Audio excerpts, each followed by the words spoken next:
Vamos ver a reportagem inédita. Você conversou com quem hoje? Está nessa reportagem, o seu entrevistado, Bernardo? 2 entrevistados, viu, Bate, dessa área da Promotoria de Justiça que investiga facções, a desembargadora Ivana Davi e também o promotor de Justiça Lincoln Gaquia, do Ministério Público, que há mais de 20 anos combate facções e o crime organizado. Todos têm esse pressentimento de que a bomba, só estamos vendo a ponta do iceberg que está fazendo o PCC naufragar, é isso? Exatamente, que algo está em ebulição ali na cúpula da facção e não é algo que dá para deixar de lado, dá para tapar os olhos, é na cúpula, na sintonia final em quem manda.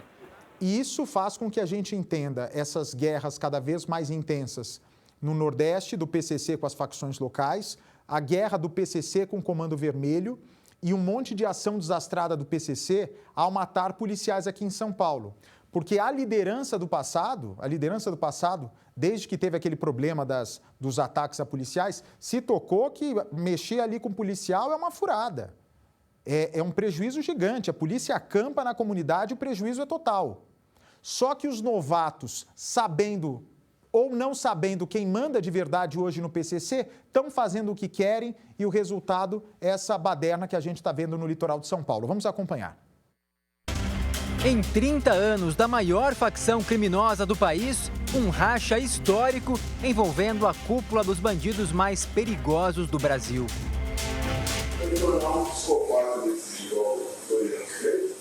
O isolamento do Marcola, a falta de comunicação entre essas lideranças abriu um vácuo de poder. Ainda que afastado, ainda que isolado, a impressão que a gente tem é que a massa carcerária o respeita, entre aspas, ainda como uma liderança. E eu volto a dizer, em que pese ele o tempo inteiro, em todos os processos, negar essa liderança.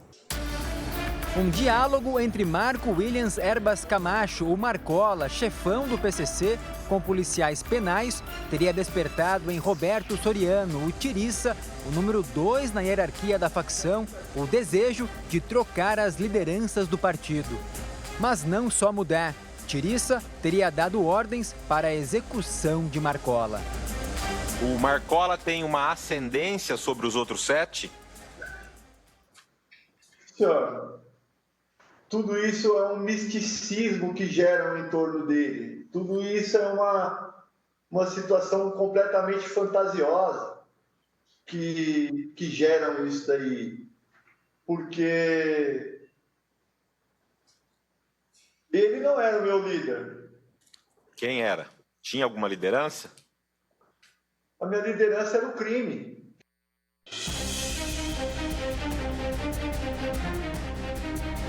A declaração de Marcola que Tiriça seria um psicopata foi usada por promotores durante o julgamento. Mas bom conversar com o senhor, porque você também tem a imagem de mim, quem eu sou realmente. Eu não vou dizer que eu sou um cara bom, sim. Eu sou um cara perigoso, de verdade. Eu sou mesmo. Mas não no sentido que você imagina de violência gratuita, não é esse sentido que eu digo. Você não sabe para meu filho. Eu sei que você sabe. Então é que essa obra está aí, eu estou ouvindo tudo, eu sou bom. Vejo o aumento de agentes, eu vejo muito que enxerga as coisas. Meu perigo é esse mesmo. Eu não nego isso, porque a gente tem uma visão, é minha, né? É minha obrigação até, lutar por melhor para mim, entendeu? Mas eu não tenho agressão ao funcionário, não sou mal educado, nada disso. Não, até porque você sabe que vai ser, esse caminho é um caminho que não vai te trazer a deveria me tornar um psicopata desse igual fez. Tiriça foi condenado a quase 32 anos de prisão em 2023 por ser o mandante do assassinato da psicóloga Melissa de Almeida. A servidora pública foi escolhida pelo criminoso por ser um alvo fácil e porque naquela época ela trabalhava na penitenciária onde ele cumpria a pena. Ô Roberto, existem decisões colegiadas dentro desse grupo dos Sintonias? Essas decisões são tomadas de forma independente, cada sintonia tem a sua autonomia? Como é que vocês fazem uso do poder dentro do PCC? Senhor, o estatuto está ali, é um documento. Nós chamamos carteira de motorista. Você está dentro, você está habilitado, está ali. Cada um tem sua autonomia, cada um sabe o que faz. Se você errar dentro daquela situação ali, seja eu, seja o GG que errou, foi cobrado, seja o Paca que errou, foi cobrado, seja o Birosca que errou, foi cobrado.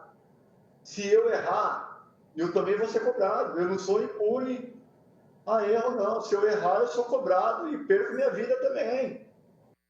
O assassinato aconteceu em 2017 e seria uma resposta da facção contra os novos regimes de segurança impostos nos presídios federais.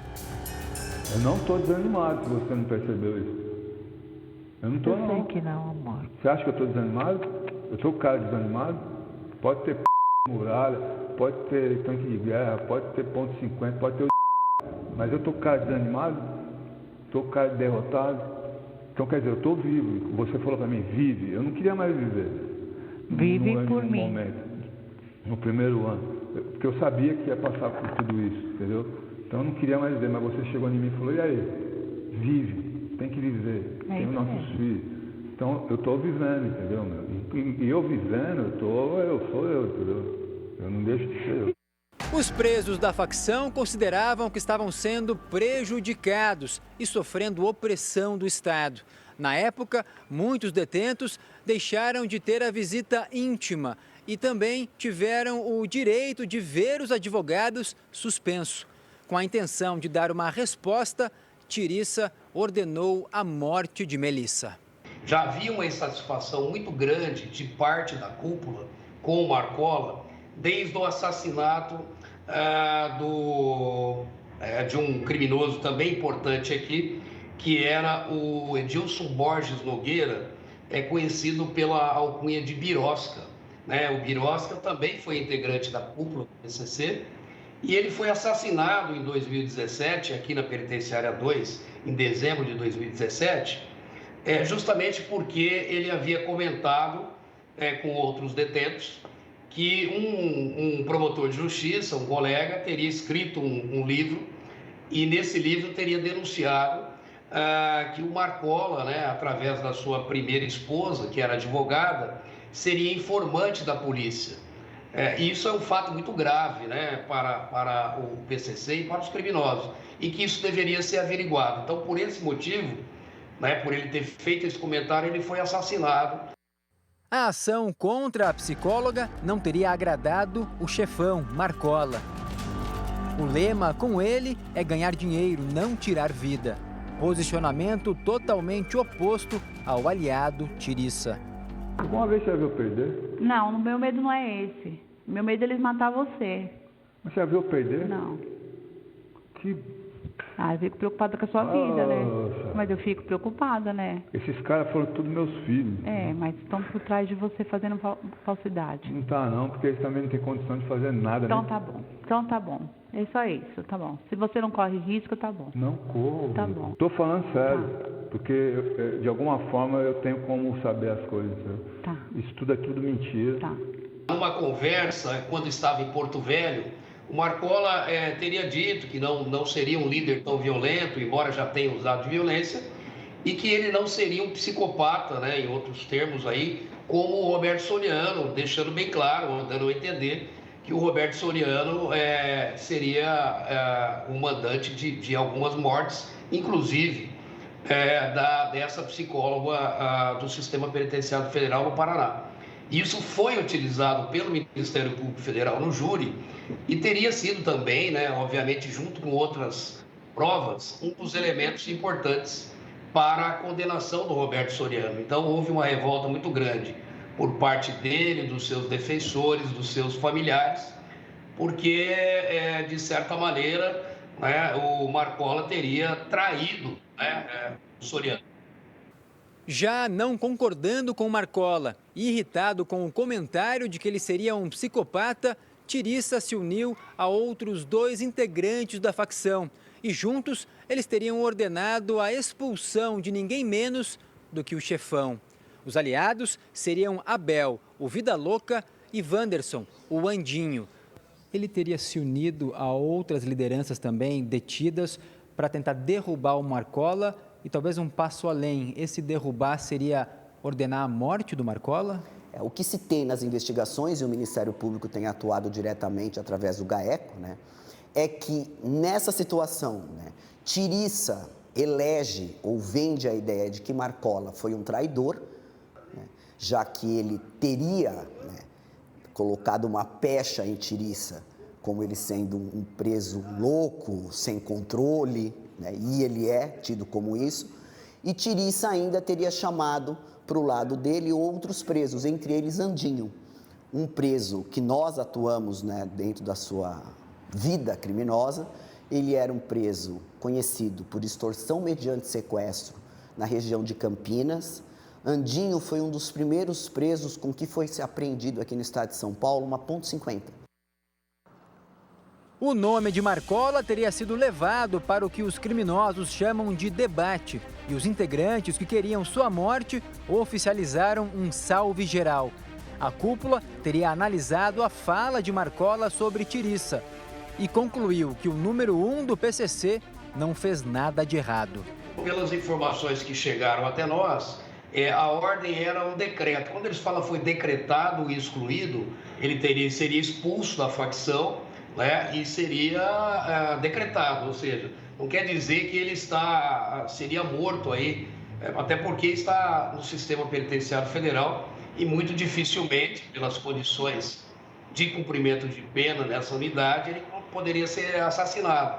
Agora, seria um decreto, né, que estaria vigindo e poderia atingi-lo quando ele saísse, por exemplo, do sistema penitenciário federal. Nós tivemos conhecimento, né, através também de informantes e de familiares de integrantes que estão cumprindo pena na Penitenciária Federal de Brasília, no sentido de que, antes desse salve do Marcola, houve um outro salve, desta feita de autoria do próprio Roberto Soriano, do Abel Pacheco de Andrade e do Anderson, do Andinho, em que eles também decretavam a exclusão do Marcola, né, por má conduta na frente da facção paulista.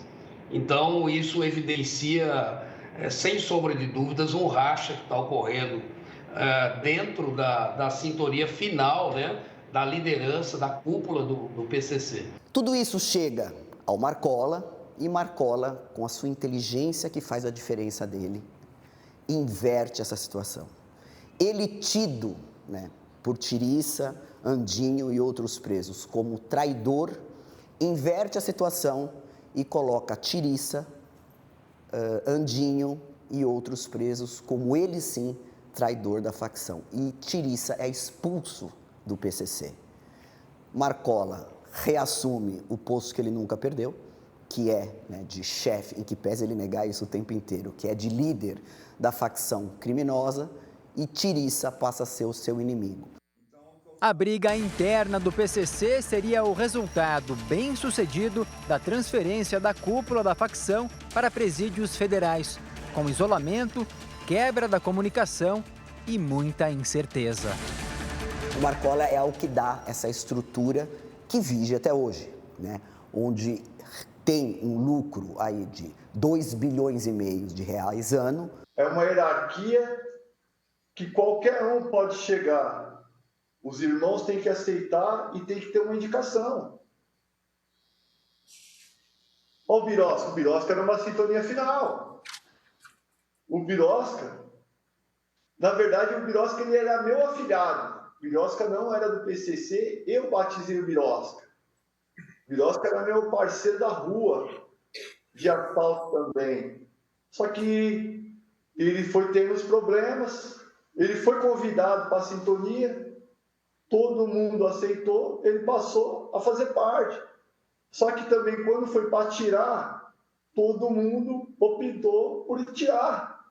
Fora do PCC, Tiriça e as demais lideranças poderiam formar uma outra facção criminosa rival, mas não seria nada fácil. Haverá, sim, uma guerra interna, né? Seja dentro de unidades prisionais, porque alguns não vão acatar essa ordem do Marcola, eu tenho certeza, e seja também nas ruas, né? Isso vai levar a um enfraquecimento, né, paulatino do Marcola ou desses outros 3 líderes. A gente está falando aí de um racha de integrantes que desde da assunção do Marcola ao poder em 2002 sempre estiveram ao lado dele, né? Sempre estiveram na P2 de Venceslau, sempre estiveram ao lado do Marcola, inclusive os 3, o Abel, que é o Vida Louca, né? O Roberto Soriano, o Tiriça e o Andinho, eles foram removidos para o sistema penitenciário federal justamente porque estavam cumprindo ordens de ataques aí a policiais. E agora fica dividido entre o Marcola, que tem Fuminho do seu lado, que também é uma outra liderança muito amigo do Marcola, e Tiriça, que tem Andinho e que tem outros presos também considerado liderança. Bem, vamos aguardar as cenas dos próximos capítulos, Percival de Souza. Pois é, e um dos pontos-chave é exatamente o assassinato da psicóloga. Você vê que ela trabalhava como psicóloga num dos 5 presídios de segurança máxima do Brasil, o de Catanduvas, no Paraná. Ou seja, essa psicóloga elaborava os pareceres que poderia beneficiar ou não presos. E entre esses presos tem mais gente do PCC lá em Catanduvas, no Paraná, Bate. Ok, daqui a pouco o Bernardo Armani está posicionado. Cadê o Bernardo? Parabéns pela apuração. Bernardo, tem algum produtor em destaque nessa história, Zamataro? Ah, é o nosso querido Zamataro, que é o nosso grande editor-chefe e investigador. Parabéns, Zamataro.